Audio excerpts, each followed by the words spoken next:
Nehemiah chapter 1. The words of Nehemiah the son of Hakaliah. Now it happened in the month of Chislev, in the 20th year, as I was in Susa the citadel, that Hanani one of my brothers came with certain men of Judah.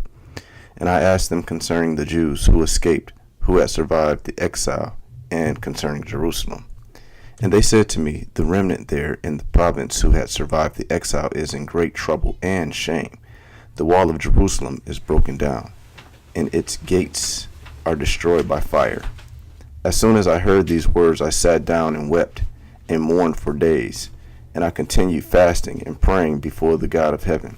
And I said, O Lord God of heaven, the great and awesome God, who keeps covenant and steadfast love with those who love him and keep his commandments, let your ear be attentive and your eyes open to hear the prayer of your servant, that I now pray therefore you day and night for the people of Israel, your servants, confessing the sins of the people of Israel, which we have sinned against you. Even I and my father's house have sinned. We have acted very corruptly against you and have not kept the commandments, the statutes, and the rules that you commanded your servant Moses. Remember the word that you commanded your servant Moses, saying, if you are faithful, I will scatter you among the peoples. But if you return to me and keep my commandments and do them, though your outcasts are in the uttermost parts of heaven, from there I will gather them and bring them to the place that I have chosen to make my name dwell there. They are your servants and your people, whom you have redeemed by your great power and by your hand, your strong hand. O Lord, let your ear be attentive to the prayer of your servant and to the prayer of your servants who delight to fear your name, and give success to your servant today, and grant him mercy in the sight of this man.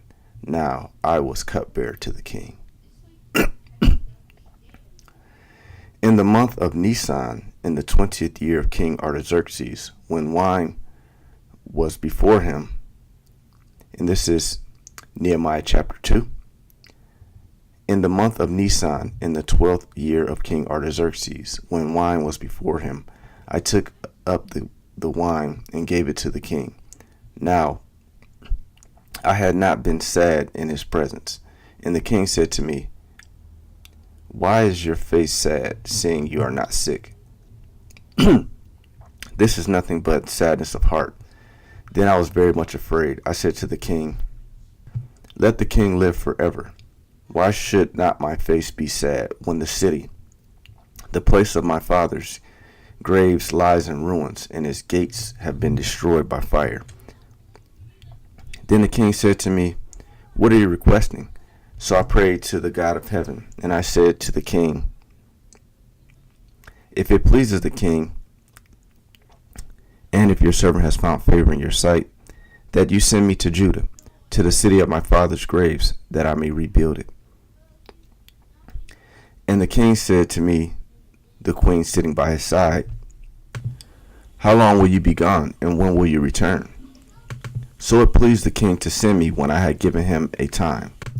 And I said to the king, if it pleases the king, let letters be given to the governors of the province beyond the river, that they may let me pass through until I come to Judah.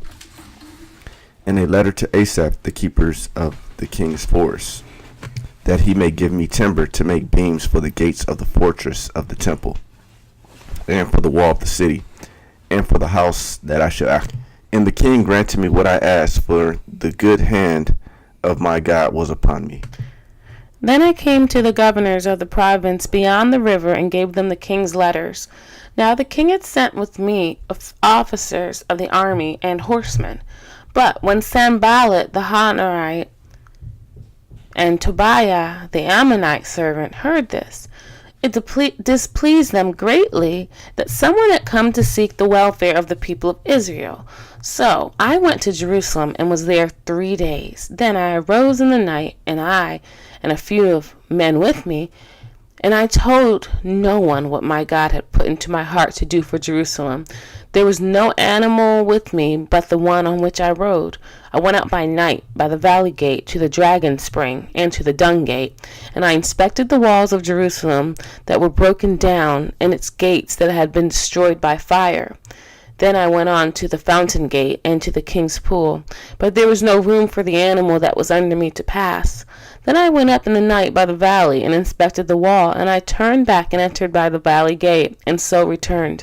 And the officials did not know where I had gone or what I was doing, and I had not yet told the Jews, the priests, the nobles, the officials, and the rest who were to do the work.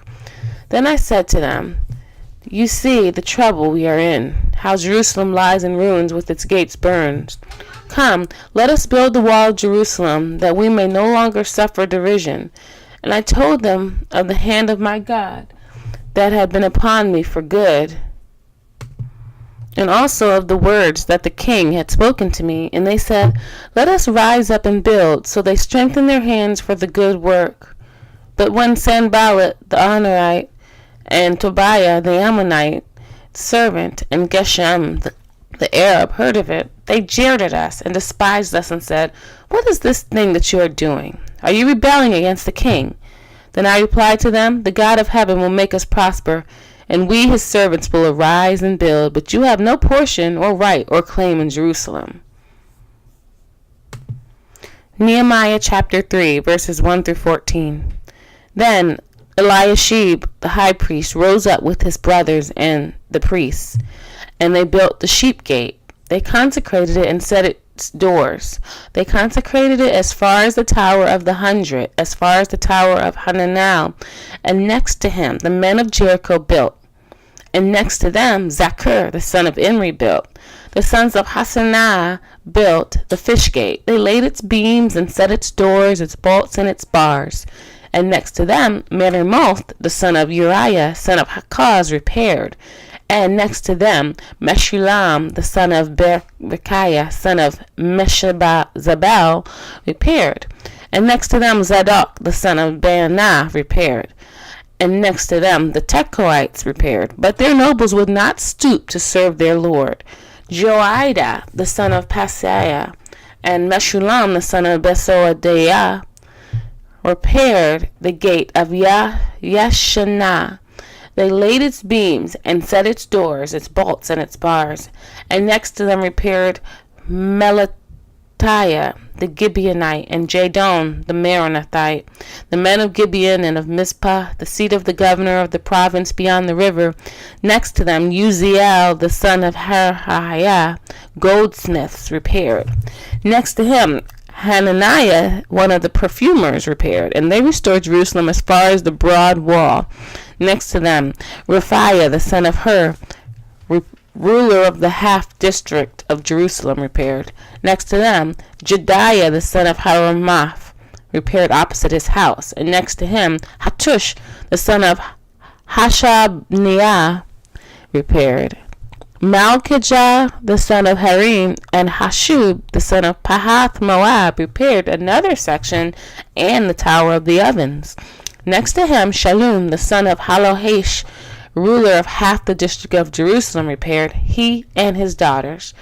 Hanun and the inhabitants of Zanoah repaired the valley gate. They rebuilt it and set its doors, its bolts, and its bars, and repaired 1,000 cubits of the wall as far as the dung gate. Malchijah the son of Rechab, ruler of the district of Beth Hakerem, repaired the dung gate. He rebuilt it and set its doors, its bolts, and its bars. 1 Corinthians chapter 7 through 21. Chapter 7, verse 1 through 24. Now, concerning the matter about which you wrote, it is good for a man not to have sexual relations with a woman, but because of the temptation to sexual immorality, each man should have his own wife and each woman her own husband. The husband should give his wife conjugal rights, and likewise the wife to her husband. For the wife does not have authority over her own body, but the husband does. Likewise, the husband does not have authority over his own body, but the wife does. Do not deprive one another, except perhaps of agreement for a limited time, that you may devote yourselves to prayer. but then come back together again, so Satan may not tempt you because of your lack of self-control. Now, as a concession, not a command, I say this. I wish that all were as myself I am myself. But each one has his own gift from God, one of one kind and one of another. To the unmarried and the widows, I say it is good to remain single, as I am. But if they cannot exercise self-control, they should marry. For it is better to marry than to burn with passion. To the married I give this charge, not by the Lord. The wife should not separate from her husband, but if she does, she must remain unmarried, or else be reconciled to her husband, and the husband should not divorce his wife. To the rest I say, I, not the Lord, that if any brother who has a wife who is an unbeliever, and she consents to live with him, he should not divorce her. If any woman has a husband who is an unbeliever, and he consents to live with her, she should not divorce him. For the unbelieving husband is made holy because of his wife, and the unbelieving wife is made holy because of her husband. Otherwise your children will be unclean, but as it is, they are holy. But if the unbelieving partner separates, let it be so. In such cases, the brother or sister is not enslaved. God has called you to peace.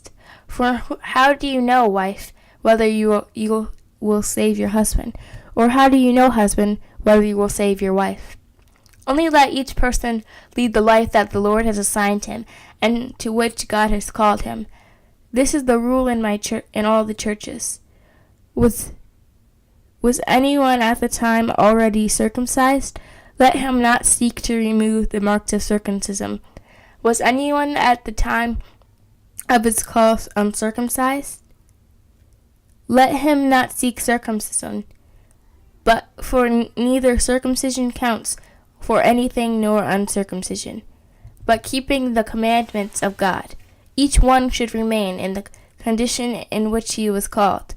Were you a bondservant when he called? Do not be concerned about it. But if you can gain your freedom, avail yourself of opportunity. For he who was called in the Lord as a bondservant is a freedman of the Lord. Likewise, he who is free when called is a bondservant of Christ. You were bought with a price. Do not become bondservants of men. So, brothers, in whatever condition each was called, there let him remain with God.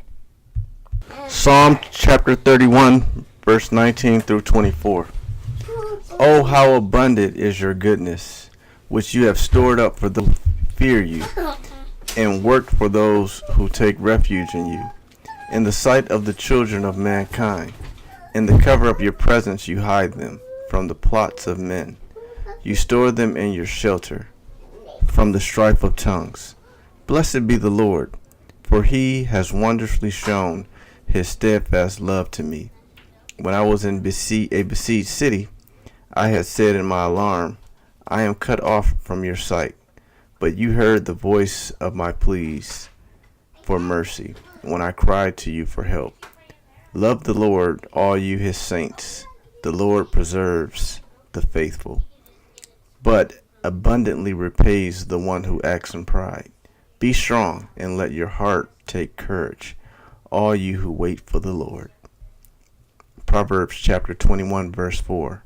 Haughty eyes and a proud heart, the lamp of the wicked are sin.